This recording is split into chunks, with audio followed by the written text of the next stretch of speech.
Karthik Nemmani celebrates with EW Scripps Company CEO Adam Symson after winning the Scripps National Spelling Bee at National Harbour in Oxon Hill, MD, on May 31, 2018.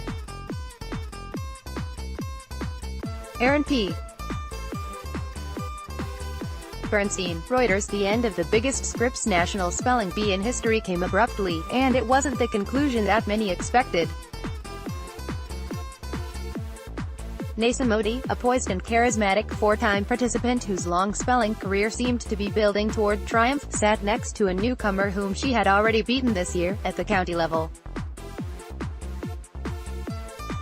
But 12-year-old Naysa blinked immediately, mixing up the single and double s in the German-derived word bewusstsein, a state of consciousness or a feeling devoid of sensory components, and 14-year-old Karthik Nemmani seized an opportunity that he wouldn't have had before this year. "I didn't really think I'd be able to do it," the soft-spoken winner said.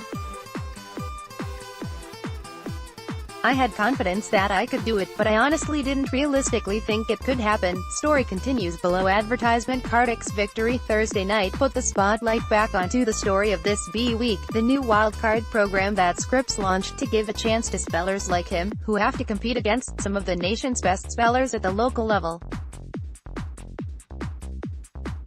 The field was expanded to 515 spellers to accommodate the wild cards. There had never been more than 300 competitors previously, and 4 of the 16 primetime finalists got in through the new program, known as RSVBE.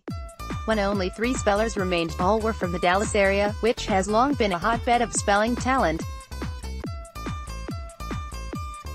Karthik is from McKinney, Texas. His family moved there specifically so he could go to a school that takes part in the Scripps program. Naysa is from Frisco, less than 15 miles to the west. And third-place finisher BJ Kadali lives in Flower Mound, another 40 miles west. Naysa knocked off at BJ in the Dallas Regional B after topping Karthik in their County B. The region is one of a few that sponsors 2 spellers for a trip to nationals. The wildcards had to pay their own way, a $750 entry fee, plus the costs of travel to Washington and lodging. "I don't care," said Karthik's father, Krishna Nemmani.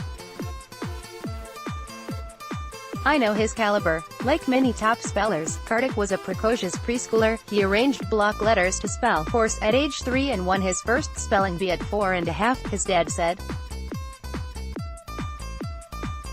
His winning word was koinonia, which means Christian fellowship or communion. He knew that one. He also knew the word Naysa missed.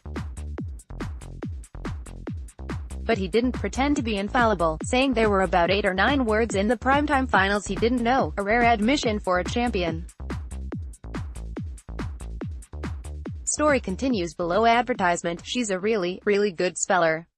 She deserved the trophy as much as I did," Karthik said of Naysa.